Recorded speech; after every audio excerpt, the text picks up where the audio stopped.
So how's it going with yourself and Soilwork at the moment? It's going very good. We're currently playing a few festivals in Europe. We just played in Hungary and in Sweden, and we have another show called Jurassic Rock in Finland coming up in a few days. So it's fun to be on the road again and playing live. We're loving it. I haven't seen your specific lineup for your tour schedule at the moment, but from what I've seen, you guys are pretty an intense road band. Don't you have a lot of? Quite often, you guys have a lot of dates. That's true. Yes. I mean, I think, it's for us, it's kind of the place where we like to be because I think our music really uh, is intended to be played, and performed with people. And I think for me, that's kind of the key thing of being in a band, even though it's tough to be a touring band because it comes with all kinds of sacrifices you have to make and being gone from home for a long time. But at the same time, it's such a irreplaceable thing to share music with people in that way that, for us, that's what we need to do. Awesome. I guess with that fan experience that you get on the road, as well as I've heard that drumming, I guess the act of drumming itself takes you to another place. So I guess that's sort of the double bonus, I guess, of playing live for you. Absolutely, yeah. I can't even put into words what it's like because you really are in another place and in another kind of dimension when you're performing, and it's a beautiful thing to have that interaction with the other band members and with the crowd, and to kind of put down a performance. For me, it's also a very physical performance, so it's cool because it keeps me fit and on my toes, and I have a lot of work to do to keep up with the stuff we play. So it's cool because I love doing that, and to me that's like my whole passion for music comes from there, from being behind the kit and kind of rocking out. So yeah, man, and we're really looking forward to playing some new songs as well. So we're slowly building towards that. Oh, cool, that's awesome. Um, I've got a friend of mine who's given you a caliber and who you've played with as well outside of Saw work. It'd absolutely kill me if I didn't just get you to sort of run through the gear that you use when you're performing, I guess either with the Saw work or in the studio. Yeah, well, I've been with Tama drums since I believe 1995, so that's been 20 years, and so I use always Tama drums and hardware. I usually have a Star Classic kit of some shape or form. Uh, I also have my Tama signature sticks, and of course I use the Speed Cobra double pedal, which I enjoy a lot. And I'm actually thinking of switching to two kicks very soon, which I haven't done for a really long time. And so I'm looking into that currently to get a second kick and instead of with the double pedal, just kind of use that sound advantage you have when you can kind of have two kicks that sound slightly different. Makes the kicks a little bit more alive, in my opinion. I actually did that on the Ride Majestic, our new album, so that's why I want to try it on stage as well. And anyway, as far as cymbals goes, I use Vinyl, which is also a fantastic brand. I've been with them for a long time as well, and I absolutely love everything they do. I think they're the best cymbals around, and I really, really, work with them a lot in this, just like I do with Tama, just to kind of, make sure that my sound is what I want it to be. And I use a wide variety of Vinyl cymbals, mainly MB20, but also a lot of other models, and it's always evolving, so I'm always trying different things.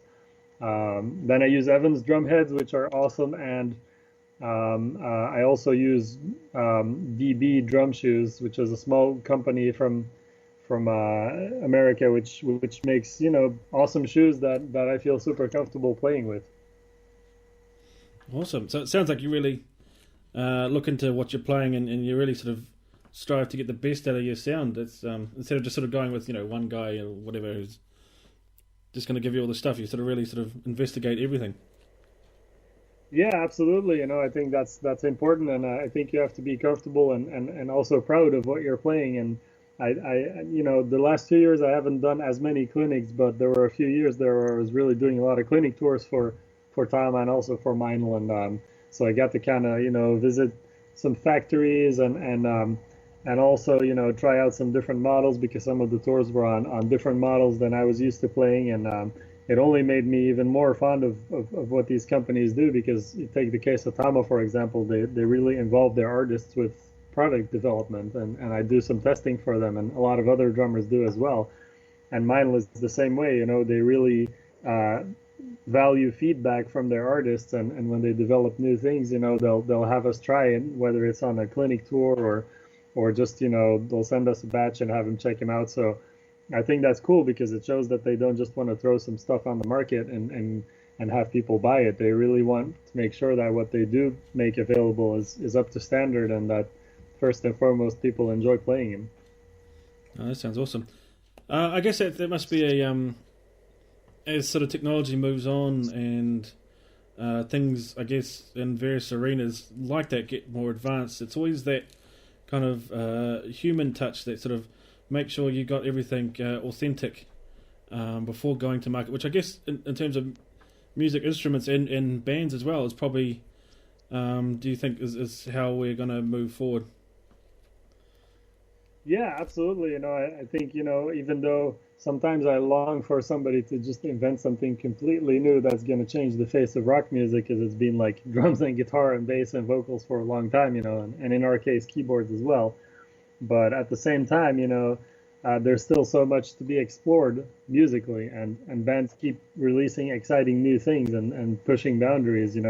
So for me, it's definitely, whenever I get, like, for example, when the Speed Cobra pedal came out, it was such a step ahead from the Iron Cobra, which I had played for many years, that it really kind of changed my approach to drumming and to the way I play, and it changed my technique and allowed me to do things I couldn't do before. So of course, that's a personal experience, and some drummers didn't like the Speed Cobra, and it's always going to be that way when there's something new. It's not always for everybody, but I do think that, moving forward, there's always going to be some progress still, and sometimes from angles where you don't expect it also. Yeah, no, fair enough. Now, of course, we're obviously talking because of the new album. But just quickly, you just recently released another or a live DVD. With the timing of that, has it been kind of hectic lately, or is it sort of, is the sort of label or someone been sorting the DVD so you guys can focus on the album? I know it's always hectic, man. At least for me it is, because we always have so much to do, and yeah, it's people can't even you can't even imagine until you're in a band like this that does the amount of stuff we do, like how much time and work it takes. But we love doing it. I'm not complaining about it. It's a blessing to do this, and the DVD was a huge amount of work, but I think it really turned out good. We're really proud of it, and we kind of decided to not waste any time. And since we weren't going to do any more touring at the time, which initially we were going to tour a lot more for the Living Infinite, but I would say for business reasons that ended up not happening. So we decided to just not waste any time and get our creativity going and record something. So that turned out to be the Ride Majestic. Awesome. Now it's been a bit of a different kind of journey, I guess, with this sort of album, because there's been a few sort of tragic events with this. Has that sort of, I guess, not to be crass or anything, but sort of impacted or sort of influenced the creativity of the album and sort of the end result? Yeah, it did. When those things happen, people passing away and close people falling ill, etc. It's you're kind of taken aback, of course, and there's been definitely moments where things came to a halt in some way, because we have to kind of settle down and figure out what we were going to do, and how we were going to move ahead in the light of all this. And in the end, it's, of course, we're six people in the band, and so there was always somebody who managed to carry things further and keep on working, while maybe some other people had to deal with different things, personal issues.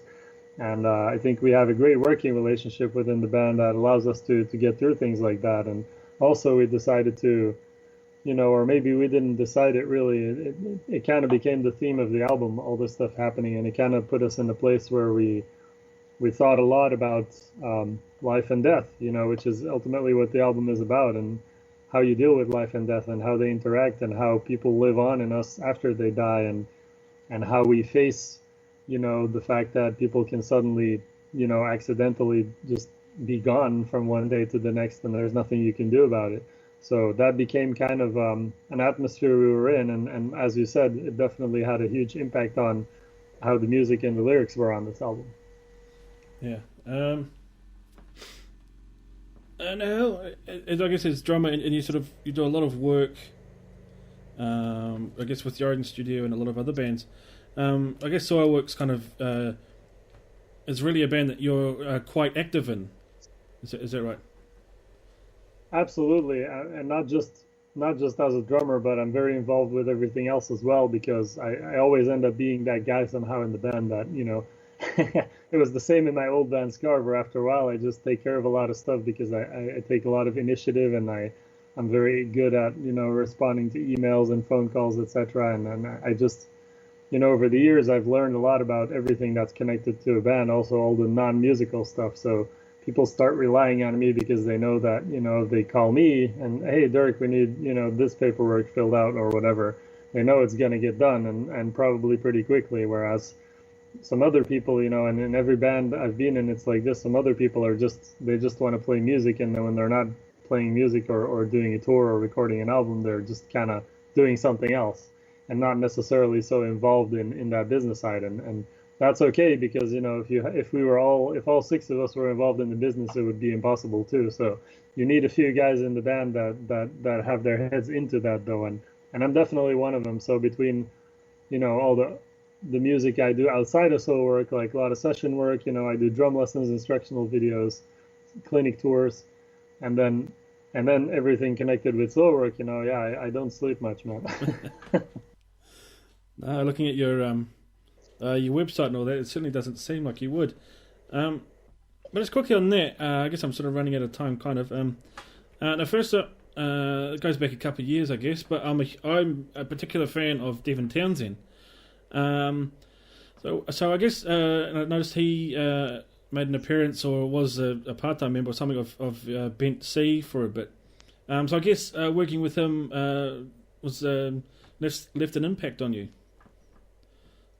Yeah, man. I mean, working with him was such a fun experience because he's such a unique character, and I've known him for a long time. We've kind of been friends since for a decade or so. But of course, we're both super busy, so it wasn't an active friendship. But then, when he asked me to play on Deconstruction, and we got to really hang out and rehearse together and kind of get to know each other a little better, it was just we had so much fun. So when I started having this idea of Ben C at one point, he was telling me, I just want to play bass, I love playing bass. And I was like, oh, why don't you play bass on my project here, and we just kind of squeezed it in somewhere like really quickly because it didn't take much because he's such a talented musician. So he just kind of like, yeah, let's do this, and just learned the songs and recorded them on the fly. And it was a blast. And he ended up even, doing the sound for that first Ben C EP as well. So it was kind of fun to do grindcore with Devin Townsend. Who would have thought?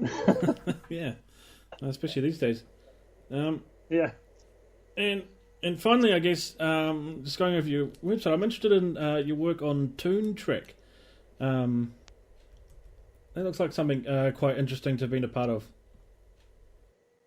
Absolutely. It's basically music software and drum software. And Frederick from Meshuggah got me involved with them. He's one of the people that started that company a long time ago. And at one point they needed some drummers to record some beats for one of their software called the Metal Foundry. And so he got me involved with that. And I really, I hadn't really done a lot of electronic drums before that, but basically they had me sit down and just record a bunch of beats that they were going to include with the software so people can take those beats and modify them and use them for their demos or recordings or whatever. And that was kind of a rushed process for me because it was so new and I didn't really know what it was. But then I realized, wow, if I did this in a more detailed manner and really spend time on it, I could do something really cool. So I talked to them, and from that idea that I had came the Library of the Extreme, which is basically a collection of every metal beat and grindcore and blast beat and death metal beat, whatever you name it, that I could come up with, and not just beats, fills as well. So I just wanted to create this huge, massive library that people could use because those beats are tough to program and sound good. You could do it, but it's probably going to sound really stiff. And unless you spend crazy amounts of time on it, I figured as a drummer, it's a lot easier if I just sit down and record that stuff and actually play it so it's gonna sound natural, and then just have a whole variety of it, everything I can think of, and just have it as a catalog basically. People just go in and be like, okay, I need a Slayer type beat, tatu tatu tatu, like let's listen to a bunch of here, and oh yeah, this one will work really well. I can work with that. And then since it's all MIDI, it's very easy to modify it a little bit too. It's not going to impact how it sounds as opposed to like actual audio. So that's kind of the advantage of MIDI. So it's great because people have been using it all across the board. I have all these people, musicians like known and not so known, that have told me it's awesome. It's making our life so much easier to use this when we're writing our music, and that was kind of the goal. So yeah, man, working with TuneTrack has been a blessing, and I love what they do. I mean, in my studio, that's what I use too, and with Soilwork also, that's what we use to demo our songs. So it's really awesome stuff, man. Awesome. Well, I think it's my time. Thanks for talking to me, and good luck with the album coming out at the end of the month, I believe. And your Yes. tours and everything else going on, and I look forward to hearing it all. Sounds great, Dale. Thank you so much for the interview, and I hope we'll see you soon in New Zealand, man. Yeah, definitely. Look forward to it. That'll be awesome. Cool. Take care, man. All right, cheers. Bye.